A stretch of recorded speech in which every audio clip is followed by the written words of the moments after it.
Ja Leute, herzlich willkommen zu einem wunderschönen neuen Video auf diesem wunderschönen Kanal. Ich hoffe, euch geht's gut, mir geht's gut. Heute starten wir direkt mit der Spieltagsvorschau vor dem Spiel gegen Schalke 04.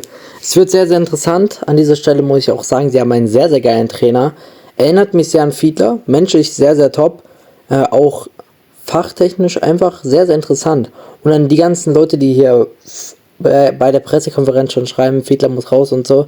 Bitte rafft euch ein bisschen. Dankeschön an dieser Stelle. Wir wollen aber so wie immer zuerst auf den Gegner blicken. Da könnt ihr auch eure Meinung in die Kommentare schreiben. Ich sehe ein sehr, sehr stabilisiertes Schalke. Ein Schalke, was aber wenig trifft, aber dafür die Grundlagen jetzt kann, nämlich die Defensive, und das ist es im Fußball. Auch die Grundlage fehlt uns vielleicht noch ein bisschen. Und damit sind sie aktuell 7. Platz mit 9 Punkten, 3 Siegen, 0 Unentschieden und 2 Niederlagen. Schlüsselspieler dabei sind aktuell für mich Silla, El Faouzi und Kartic, eine absolute Kante da hinten drin. Spielsystem haben sie zuletzt gespielt 3-4-2-1. Verletzte gesperrte Spieler sind aktuell Kalasch, Remmert und Grüger. Schalke hat damit natürlich einen guten Kader und das ist ja auch bewusst. Für Schalke wirft sich jeder nochmal zweimal rein. Für so einen großen Club, wenn man dann die richtigen Spieler holt, und das scheint diese Saison der Fall zu sein. Keine Aufgebermannschaft, so wie es vielleicht letzte Saison war, so hart wie es klingt, und damit komme ich auch zu folgender Startelf. Nämlich, ganz einfach gesagt, keine Änderungen, weil ich einfach überhaupt gar keine Änderungen sehe bei Schalke, weil die einfach ein geiles, zusammen eingespieltes Team sind, bis hierhin. Das hat der Muslic schon ganz gut gemacht, und auch mit Karius im Tor, Kurucay, Kartic, Becker, beziehungsweise Kurucay ist eine Änderung. Eine geile Innenverteidigung, Porat, Schallenberg, El Faouzi, vor allem El Faouzi, ein unglaublicher Spieler, mit Vitali Becker dann noch auf dem Flügel. Gomisch und Karaman würde ich dann als Zehner sehen, beziehungsweise Flügelspieler, und Silla als einzelne Spitze dann wieder. So haben sie es gegen Kiel gespielt, sind halt nicht wirklich gefährlich geworden, aber wie gesagt, die Devise steht: verteidigen. Damit wollen wir aber auf uns blicken, denn das wird unser Ziel sein. Kein Gegentor kriegen, das ist ganz, ganz klar. Fiedler muss gewinnen, sonst wird es langsam stürmisch in Magdeburg.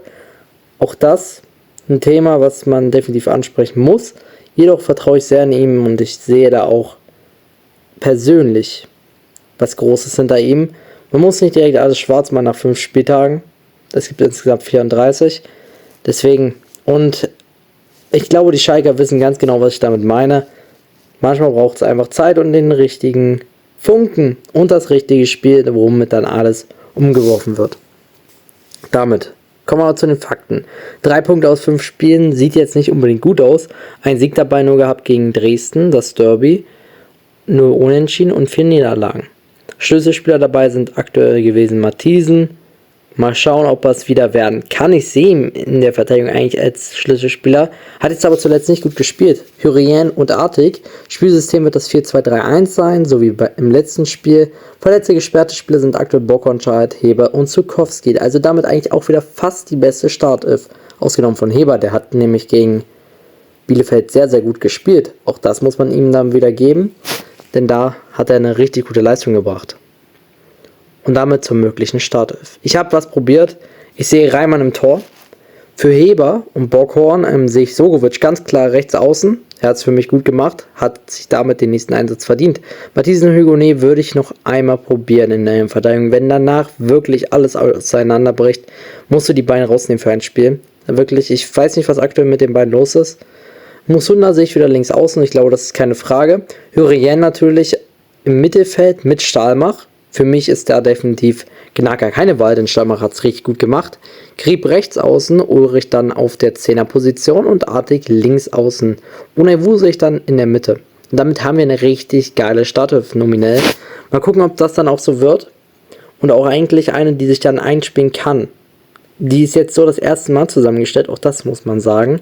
Könnte vielleicht noch ein bisschen Anlaufzeit brauchen, die ersten Minuten im Spiel. Aber gibt man der Startelf genau so 3 Spiele die Chance, hoffentlich, dass sich dann keiner diesmal verletzt, kann es was werden.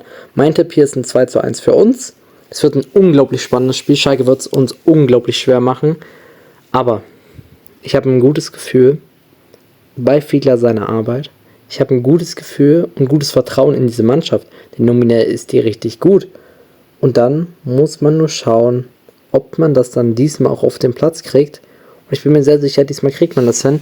Schalke war immer schon in den letzten Saisons ein kleines Knackpunktspiel, egal ob positiv oder negativ. Ich sag, dieses Jahr wird es positiv und danach geht es weiter hoch. Ob das so wirklich wird, werden wir morgen sehen. Ich werde dazu natürlich auch einen Stadion-Vlog machen, den könnt ihr euch gerne anschauen. Dankeschön an jeden, der das macht. Lasst unbedingt ein Like und ein Abo da. Ab 99 Cent kann man Mitglied werden. Eure Meinung gerne in die Kommentare. Bitte kein Fiedler-Hating. Kritik gerne, aber kein Hate. Dankeschön. Denn das habe ich auch schon oft genug gesehen.